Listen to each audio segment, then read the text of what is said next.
उसी हिसाब से मैं आपके साथ हूँ।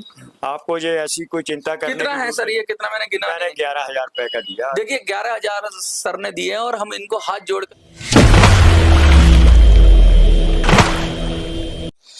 नमस्कार, आप देख रहे हैं मिनी संसद। और मैंने कहा था आपसे कि जहां चाहा वहां रहा, और जब चाहत होती है तो कुछ ना कुछ रास्ता मिल ही जाता है। ईपीएस 95 के पेंशनर जो पूरे देश में, जिनके 11,000 से ज्यादा मेरे पास नंबर्स आ चुके हैं और 1 लाख का मैंने टारगेट दिया है।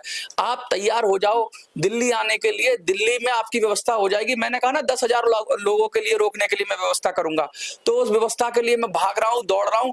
और मैं जितने भी समाज के लोग हैं, बड़े बड़े बुद्धिजीवी लोग हैं जिन्होंने समाज के लिए बहुत कुछ योगदान दिया है, मैं उनसे मिल रहा हूं, आपकी व्यथा बता रहा हूं। कैसे 750-800 रुपए में जीवन चलता है, 850 और 700 रुपए के अंदर डाटा क्या, आटा कुछ भी नहीं आ सकता। और ऐसे बुरे हालात में लगातार आपका जो समर्थन मिल रहा है, और मैंने वीडियो में कहा था कि हम तैयारी कर रहे हैं और समाज के अलग अलग तबकों से लोग आ रहे हैं। आज हमारे पास एक ऐसे सीनियर सिटीजन है जिन्होंने पूरे देश के अंदर जब भी होती है मदद करते हैं, और एनआरआई हैं। खास बात बताऊं, देश से बाहर रहते हैं, ज्यादातर कनाडा में रहते हैं, और अभी भारत में आए थे वो किसी काम विशेष से, क्योंकि बहुत ज्यादा लोगों की मदद करते हैं। तो उन्होंने मुझसे बात की, तो मैंने आपका ईपीएस 95 का मुद्दा बताया।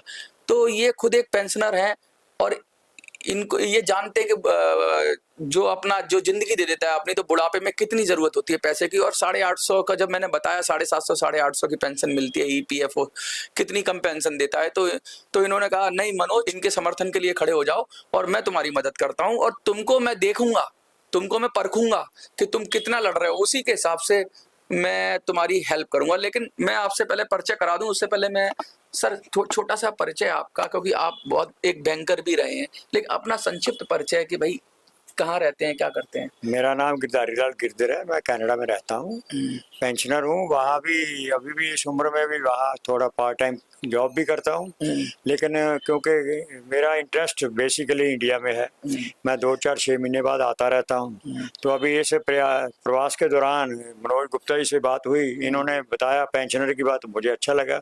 मैं तो खुद पेंशनर भी हूँ, सीनियर सिटीजन भी हूँ। तो ऐसे उम्र में पता है जितने जैसे जैसे बुढ़ापा आता है पैसे की ज़्यादा जरूरत होती है। जब इन्होंने ये चर्चा की है 750 800 850 महीना पेंशन है, तो मुझे हैरानी हुई। एक तरफ जहाँ दावे किए जा रहे हैं सरकार बहुत कुछ दे रही है, जब ये पता चलता है तो इसका मतलब ये तो बहुत सर मैं आपको एक बात बताऊं कि जो नॉर्मल पेंशन है ना, जिसमें कोई कंट्रीब्यूशन नहीं होता, जैसे दिल्ली सरकार 2,500 देती है, हरियाणा सरकार 3,000 देती है, मतलब जिन्होंने कुछ नहीं दिया उन लोगों को ये पेंशन बांट रहे हैं। केजरीवाल जी अभी 1,000 महिलाओं को देने की बात कर रहे हैं। लेकिन जो ईपीएफओ जिसने अपना पैसा जमा किया 30 साल 35 साल 20 साल 25 साल ऐसे ऐसे पैसा कंट्रीब्यूशन किया, और उसके बाद उसको 750 का पेंशन आ रही है, तो क्या चक्कर है सर ये? बेसिकली क्योंकि कनाडा में रहता हूँ, वहाँ का सिस्टम मैंने स्टडी किया है। हाँ। यहाँ कम से कम 7,000 रुपये महीना पेंशन मिनिमम होनी चाहिए। हाँ। यहाँ के हिसाब से, भारत के हिसाब से हाँ। उस हिसाब से मैं तो खुद आपके साथ इस कैंपेन में जुड़ूंगा। हाँ। जैसे अगर मेरे पास टाइम हुआ तो मैं आपकी स्टेज पर भी आऊंगा, आप कैंपेन के साथ जुड़ूंगा। हाँ। आज मैं तो इतना करता हूँ, मैं तो तन मन धन से आपके साथ जुड़ने को तैयार हूँ। आप तो बहुत बड़े बड़े प्रोमिनेंट लोगों को जानते हैं, बहुत ऐसे लोगों को जानते हैं जो हमारे आंदोलन को मदद करेगा। कोई गरीब पेंशनर है, 700-800 जिसको मिल रहे हैं, वो कैसे लड़ पाएगा लड़ाई? हमने जो योजना बनाई है, हमने कहा दिल्ली की 7 सीटों को हम फतेह करेंगे, और दिल्ली में 10 लाख के करीब परिवार है पेंशनर्स के और ईपीएफओ के मिला के 10 से 15 लाख, यानी एक परिवार में तो लोग होंगे। 50 लाख वोटर है ईपीएफओ से जुड़ा हुआ दिल्ली के अंदर। तो हम लोग कह रहे हैं 7 सीटों पे हम लोग अपने उम्मीदवार खड़े करेंगे, बेसिकली बुजुर्ग ही खड़े करेंगे, जो हम कोशिश यही करेंगे कि भाई वही लोग आ जाए, इन्हीं में से आ जाए। नहीं खैर, मैं इससे सहमत नहीं हूँ। बुजुर्ग नहीं चाहिए, यूथ भी चाहिए। लेकिन मैं आपको एक जानकारी आपके माध्यम से शेयर कर दूं। मेरे पास एक ऐसा प्लान है जिसमें हर परिवार को जो इनकम टैक्स नहीं देता उसको 8,000 से लेके 20,000 रुपये महीने का फायदा किया जा सकता है। अच्छा। अभी हम कुछ देर में मैं खुद आपको इनवाइट करूंगा उसमें। We have a plan, Vikas foundation for social change and economic reforms. हम हमारी सरकार विदेशों से काला धन का एक पैसा नहीं ला पाई, और देश के अंदर 900 लाख करोड़ रुपए का काला धन है। अगर वो जब्त कर दिया जाए, जो वोटर है, मैं तो उल्टा आपसे अपील करूंगा, जो भी वोटर आपको वोट देने आए, जो आपकी सरकार बनाए, उसको 5,000 रुपये महीना अगले 10 साल दिया जा सकता है। मतलब कितनी बड़ी बात कर रहे हैं आप। किसी को चैलेंज, मेरा ओपन चैलेंज है, प्राइम मिनिस्टर को, फाइनेंस मिनिस्टर को, कोई एमपी आ जाए, कोई बीजेपी का प्रवक्ता आ जाए, कोई केजरीवाल का प्रवक्ता आके, मैं उससे ओपन डिबेट करने को तैयार हूँ। वीडियोग्राफी करो और कोई मुझे उसके गलत साबित कर दे, मैं उनको मान जाऊंगा। अच्छा, तो ये एक्चुअली क्या प्रॉब्लम क्या है इस देश में, सभी लोग ना रेवड़ी की बात करते हैं, फ्रीबी की बात करते हैं। असल में जहाँ सोर्स है ना, जहाँ से पैसा आ सकता है, ये लोग जानते ही।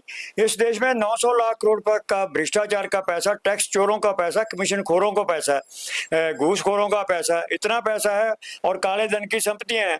मुझे अभी याद है, राम जेठमलानी ने राज्यसभा में उस टाइम के वित्त मंत्री अरुण जेटली से कुछ सवाल पूछा था, जिसके उत्तर में अरुण जेटली जी ने अमित शाह जी की हाजिरी में, तब अमित शाह जी बीजेपी के अध्यक्ष होते थे, इन्होंने ये बात कही थी कि विदेशों में 90 लाख करोड़ रुपए का काला धन है। तो उसी के जवाब में स्वर्गीय जेठमलानी जी ने ये बात कही थी, अगर विदेशों में जितना 90 लाख करोड़ है, उसका 10 गुना तो कम से कम देश में होता है। कौन आदमी जहाँ से सोना लेके जाएगा, कौन जहाँ से प्रॉपर्टियां लेके जाएगा। मैं तो उल्टा आपकी कैंपेन के साथ हूँ, आप मेरा साथ दीजिए, मैं आपका साथ देने को तैयार हूँ। हर वोटर, मैं तो पर वोटर करता हूँ, 95 करोड़ वोटर है, सबको 5,000 रुपये महीना अगले 10 साल दिया जाएगा।